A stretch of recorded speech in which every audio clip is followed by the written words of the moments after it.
A indicação de documentário de hoje, aqui do canal Smart, é do documentário Sal da Terra. Esse documentário é sobre Sebastião Salgado, um dos fotógrafos brasileiros mais famosos pelo mundo, né? Ele que ficou famoso, né, por fotografar a vida de pessoas simples, em situações extremas, distantes, que não estamos acostumados, né, a ver. E é um cara de renome, assim, né, que é inquestionável.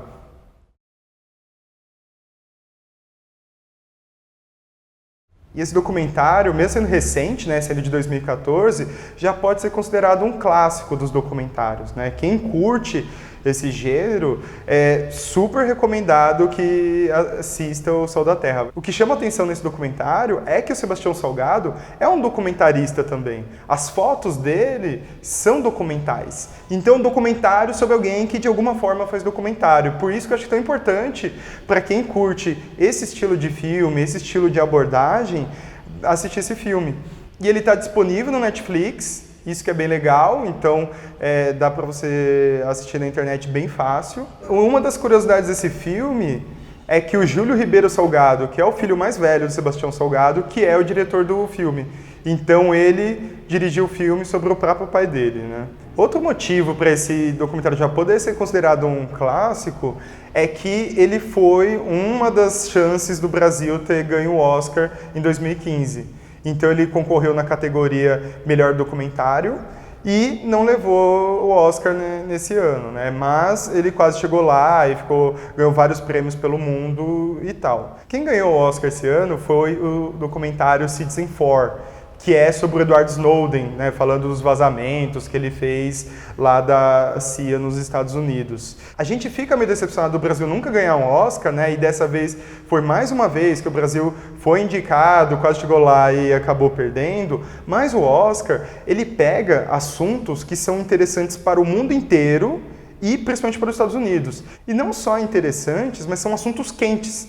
O que eu quero dizer com isso? Assunto que no momento está pegando, entendeu? Então, agora tem essa questão do avanço do conservadorismo no mundo, entendeu? Inclusive que os artistas Hollywood são avessos a isso. Então, é um tipo de assunto que chama a atenção de Hollywood. Tem outro assunto também que chama bastante atenção dos Estados Unidos, do mundo como um todo, que são a questão dos refugiados, né? Pelo que está acontecendo na Europa e tal. O terrorismo também. Então, esses são assuntos quentes e por mais que o Sebastião Salgado seja hiper interessante, renomado e que todo mundo se interesse por ele não é um assunto quente, né, super importante, emergencial, que todo mundo está prestando atenção. Enquanto Edward Snowden, que entregou segredos da CIA, vazou vários assuntos estratégicos, políticos importantes, era um assunto super importante na época, né? E assim sempre costuma ser. Então é natural que o Sal da Terra não tenha ganhado o Oscar.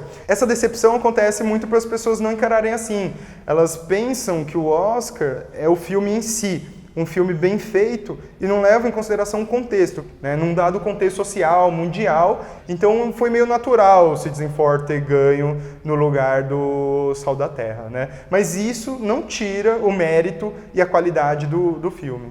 Esse documentário ele tem uma linguagem bem diferente, uma linguagem visual assim, porque ele mistura preto e branco com colorido, de um jeito bem interessante, e mistura as fotos, né, como ele está falando de fotógrafo, mostrar as fotos, com vídeos, depoimentos, entrevistas, né? E aí eles fizeram isso de uma maneira que ficou bem legal, bem interessante. Ele é um documentário longo, né? Ele tem 1h e 50 minutos, e por ter bastante fotos, ele acaba não sendo tão dinâmico, assim. Então, é o tipo de documentário quando você quer parar para se concentrar e ver algo com mais profundidade. Não é aquele documentário que você vai descansar, vai dar risada, vai ver algo muito curioso, assim, muito diferente, assim, e que vai dar uma relaxada. Não, é um filme quando você está com tempo e com vontade de acrescentar alguma coisa, de ver uma coisa com mais profundidade, né? Um ponto interessante a gente observar desse filme é que ele não fala do período que o Sebastião Salgado trabalhou com publicidade.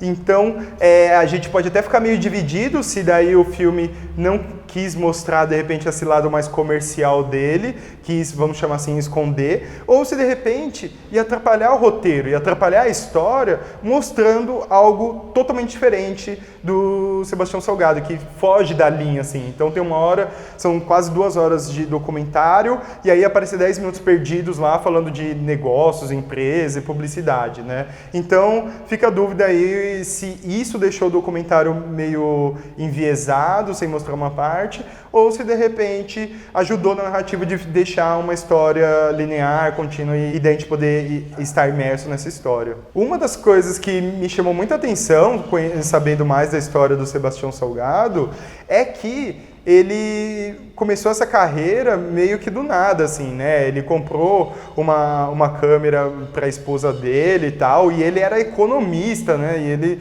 estava na França sendo economista, assim, num lugar totalmente diferente, e aí, de repente, ele compra uma câmera, começa a tirar fotos e não para, e larga o mundo da economia para se dedicar a isso, né? E é engraçado, né? Ele fugir de um extremo para o outro, né? Ele trabalhava como economista, né, numa instituição assim super sisuda, séria e tal, fazendo projeções financeiras, esse tipo de coisa.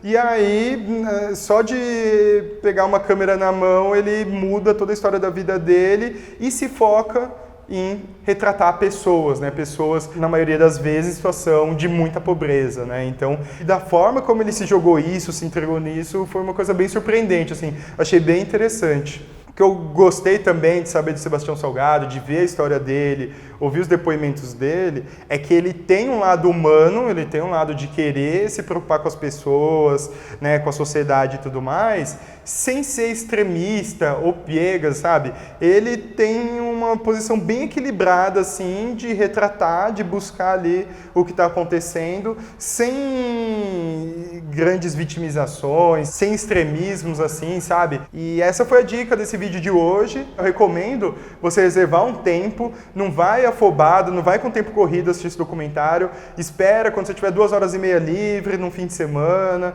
ou numa noite, com calma assiste esse documentário inteiro, não vai assistindo todo picotado e tal, que você com certeza vai gostar bastante.